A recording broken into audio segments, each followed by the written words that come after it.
Bonjour à tous. Bon, voilà, je me présente, je suis Nathalie, je suis infirmière et naturopathe, créatrice de Grain de Vie, qui est un cabinet de naturopathie spécialisé dans le suivi des changements d'habitude de vie en général, mais surtout basé sur l'alimentation, la reprise d'activité physique, le sommeil et la gestion du stress. Donc voilà, donc dans cette vidéo, je voulais vous parler, vous partager un petit peu une tranche de vie et j'avais envie de faire une série de vidéos, peut-être une fois par semaine, sur un projet qui me tient à cœur, un projet que j'ai depuis longtemps, qui est la préparation d'un semi-marathon, mon premier semi-marathon. Alors je sais qu'il y a beaucoup de vidéos, souvent sur ce sujet-là, de différentes personnes sur YouTube ou sur les réseaux sociaux. Euh, mais j'avais envie de partager quand même mon expérience parce que je regarde beaucoup de contenu sur ce sujet et souvent c'est soit des personnes qui sont tellement à un niveau élevé que j'arrive pas à me retrouver dans leur niveau, même si c'est un puits de connaissances, d'informations qui m'a beaucoup aidé parce qu'il faut savoir que ça fait depuis 2016 que je regarde du contenu, que je fais des lectures d'articles sur tout ce qui est autour de la course à pied, puis autour de la santé en général, mais notamment autour de la course à pied. Et soit j'ai des vidéos de personnes qui ont 20 ou début de trentaine, et c'est pareil, ça a du mal à me rejoindre, même si je trouve ça exceptionnel que des fois elles arrivent à préparer un semi-marathon en 4 mois. Ben moi voilà, j'ai 46 ans et je me sens incapable de préparer le semi-marathon en 4 mois. Là, ça fait un an que j'ai repris la course à pied, un peu plus d'un an même, vraiment de façon régulière, parce que j'ai eu des périodes. Alors, j'avais commencé la course à pied en 2016, après une séparation, en sachant qu'avant, j'étais pas du tout sportif, même marcher, c'était pas compliqué, mais c'était pas quelque chose qui, j'aimais bien me balader avec mes enfants ou des choses comme ça en forêt, mais je faisais pas des longues marches. Et j'étais en surpoids aussi pendant beaucoup d'années après mes grossesses et avec beaucoup de mal à le perdre. Euh, et du coup, en 2015, j'ai changé un peu mes habitudes et j'ai voulu voilà, me prouver à moi-même que j'étais capable. Et donc, je me suis mise à la course à pied. Je faisais des petites distances, des 5 kilomètres. Donc, j'ai fait quelques courses de 5 kilomètres. Mes temps, bon, voilà, je pense que le meilleur temps que j'ai fait sur 5 kilomètres, c'était 25 minutes 30.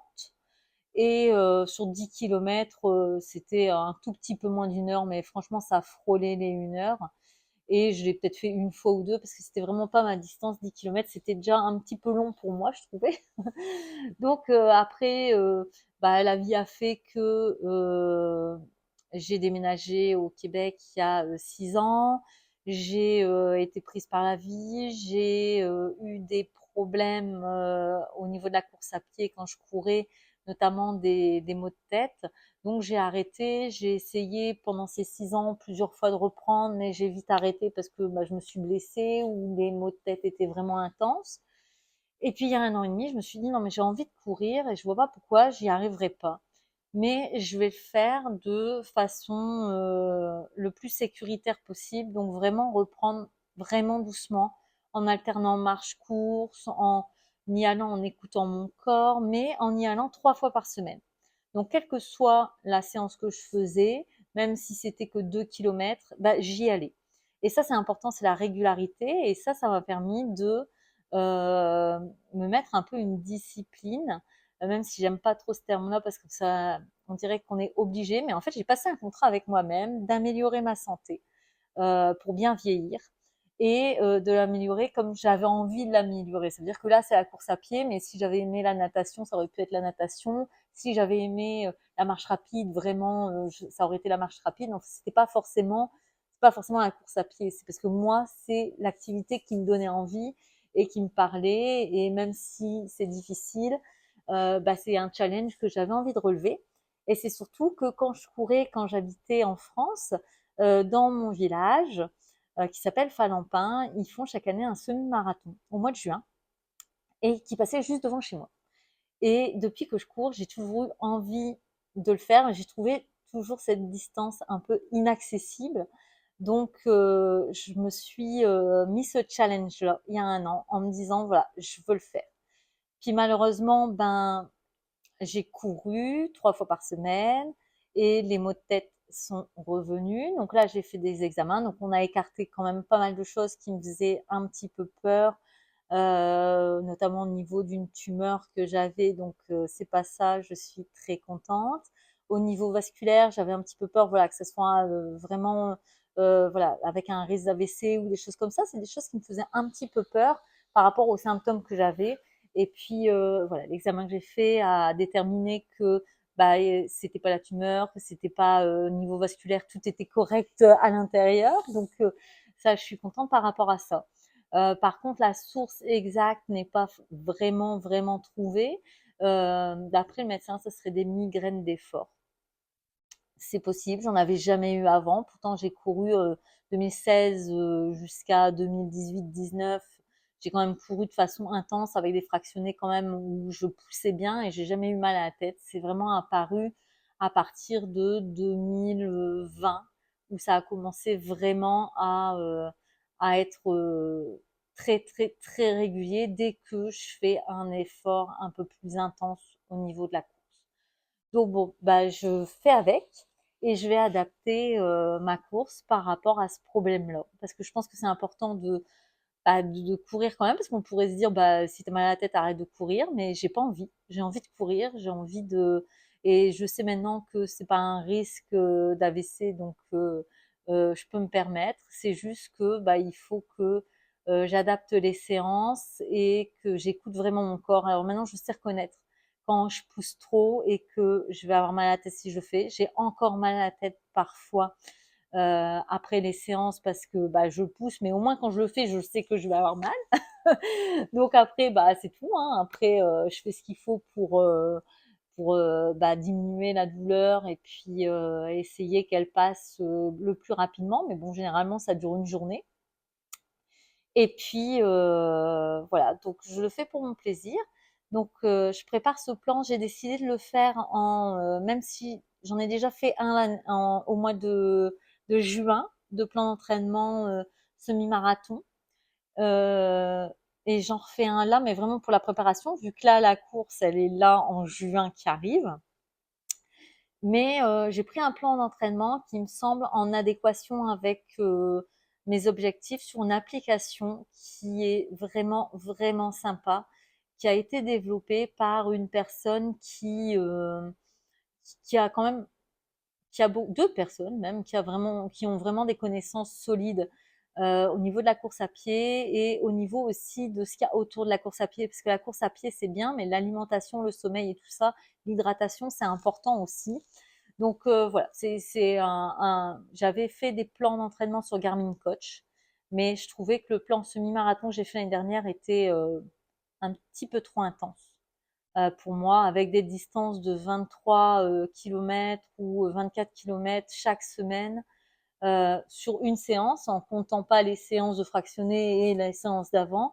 Je trouvais que de faire plus que la distance que j'allais faire en course chaque semaine, euh, dans toutes les recherches que j'ai faites, toutes les lectures que j'ai faites depuis 2016, bah, c'est pas recommandé et c'est pas nécessaire non plus. Donc j'ai décidé de changer et j'ai décidé d'aller vers cette application qui a été développée. Si vous voulez son nom, je vous la donnerai en privé. Je vais pas la dire en public là parce que je fais pas de promotion ou quoi que ce soit. Mais il faut savoir que voilà, c'est un plan d'entraînement qui est adapté par rapport à les données que j'ai rentrées sur les courses de 5 et 10 km que j'ai déjà faites et les plus récentes surtout.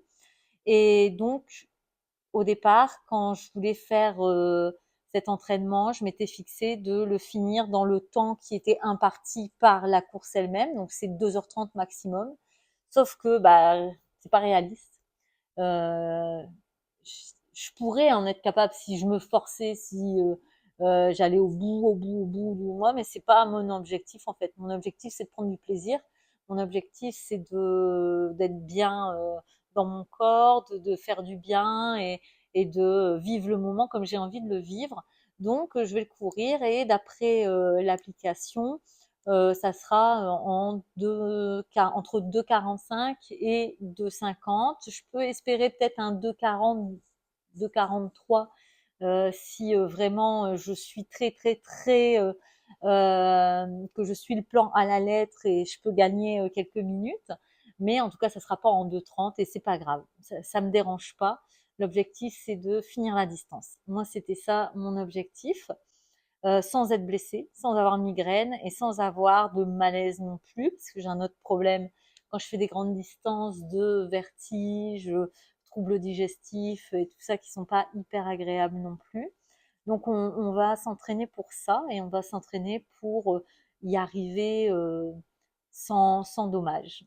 Donc ça, c'est ce que je trouve important, même si au niveau de l'endurance fondamentale, je trouvais que l'application me donnait des temps qui étaient vraiment, vraiment bas. 8,30 à 9 minutes par kilomètre pour l'endurance fondamentale. J'ai jamais couru à cette allure-là. J'ai toujours été au-dessus de 8 minutes par kilomètre, même si je fais pas des temps exceptionnels en endurance. Mais bon, j'ai chatté parce qu'il y a un chat, donc ça, je trouve ça super bien aussi qu'il y ait un chat. Et ils m'ont dit que voilà, l'endurance fondamentale, là, c'était vraiment l'objectif, c'était de pouvoir parler en respirant par le nez et d'être en zone de fréquence cardiaque en zone 1, vu que j'ai une montre et j'ai une ceinture cardiaque qui me permet aussi de vraiment avoir la donnée qui est réelle. Donc, je suis ce qu'ils m'ont dit. Donc, j'ai fait ma première séance hier en 8,30 pendant 25 minutes. Ça démarre tout doucement, puis ça va augmenter progressivement. Et puis, j'ai aussi ajouté des séances de renforcement musculaire parce qu'en 2016, j'axais beaucoup, beaucoup sur le renforcement musculaire avec des séances d'abdominaux, de gainage, de bras, d'haltères et tout ça. Et j'avais arrêté aussi ce côté-là. J'avais pas mal arrêté tout avec le déménagement, l'arrivée, l'immigration, les papiers. C'était un gros chamboulement. Et puis, je me mettais pas le temps de le faire ou j'avais peut-être pas l'envie ou j'étais prise par autre chose. Donc là, il y a 1 an et demi, je me suis dit bon là, tu arrives à un âge où tu approches la cinquantaine. Si t'as pas envie de te retrouver avec des blocages, si tu as envie de pouvoir utiliser ton corps jusqu'à la fin de ta vie et être en bonne santé, bah, il faut te remettre un petit peu dans les rails. Donc j'ai modifié mon alimentation, j'ai repris la course à pied et là je reprends le gainage parce que c'est quelque chose que j'ai envie de faire depuis des mois et je trouve jamais c'est pas ma chose préférée, on va dire. Donc j'arrive pas à trouver la motivation ou la discipline pour le faire. Et là, l'application le propose de l'intégrer et il me mâche le travail parce qu'il me met des séances. Et dans les réglages, on dit un peu ce qu'on a envie. Donc moi, j'ai fait un mix entre la prévention des blessures et la performance. J'ai demandé 2 séances par semaine pour l'instant, mais je vais peut-être monter à 3. Et j'ai demandé des séances courtes, comme c'est pas mes choses préférées. Puis je fais déjà 3 séances de course par semaine. Si je rajoute 2 séances ou 3 séances de renforcement, alors ça paraît pas beaucoup, mais j'ai mon travail à côté, j'ai l'entreprise à côté, j'ai beaucoup d'autres projets aussi. Donc au niveau temps, là après, ça va faire que bah, quand est-ce que je me retrouve et quand est-ce que je prends du temps pour juste ne rien faire parce que je trouve que c'est important aussi d'avoir des moments où bah, on se pose et on réfléchit pas à l'entreprise, on réfléchit pas au projet qu'on a ou juste on fait de la lecture, on regarde des vidéos ou des choses comme ça. Donc voilà, donc je voulais faire des vidéos pour un petit peu euh, vous faire suivre cette préparation avec ses hauts, avec ses bas, avec mes doutes, avec mes peurs, avec mes joies, avec mes, j'espère pas mes blessures, mais j'avais envie de partager ça avec vous et peut-être aussi que bah, des personnes se retrouveront dans ces vidéos-là et se diront bah tiens moi aussi j'ai envie et ouais en fait bah on est capable quoi. Même si j'ai du surpoids, même si j'ai jamais couru ou j'ai jamais fait de sport, mais j'ai 40 ou 50 ans, bah ouais, bah je peux démarrer à mon niveau et puis arrêter de se comparer aux autres, arrêter de se dévaloriser parce que on court pas en 5 minutes 20 du kilomètre. Voilà. Pour moi, ça me semblait important parce que je me suis beaucoup et souvent dévalorisée, même au point de me dire, mais à quoi ça sert que je cours? Parce que de toute façon, je suis nulle. Mais en fait, je suis pas nulle. Pourquoi je cours? C'est ça qu'il faut se dire. Est-ce que je cours pour faire un chrono? Et là, en effet, oui, on peut se comparer. Ou est-ce que je cours pour moi, en fait, juste pour moi, ou pour ma santé, ou pour être bien, quoi. Donc voilà, c'est des choses qui me semblaient importantes. Et puis j'avais envie de vous les partager. Donc j'espère que vous aimerez ces vidéos. Je suis pas très forte en montage. Vous devez remarquer, j'ai dû taper 10 000 fois sur mon micro, je pense. Mais voilà, je suis pas forte pour faire des vidéos qui sont très dynamiques avec des plans différents, des choses comme ça. Puis j'ai pas envie de passer du temps pour faire ça, pour ces vidéos-là en tout cas.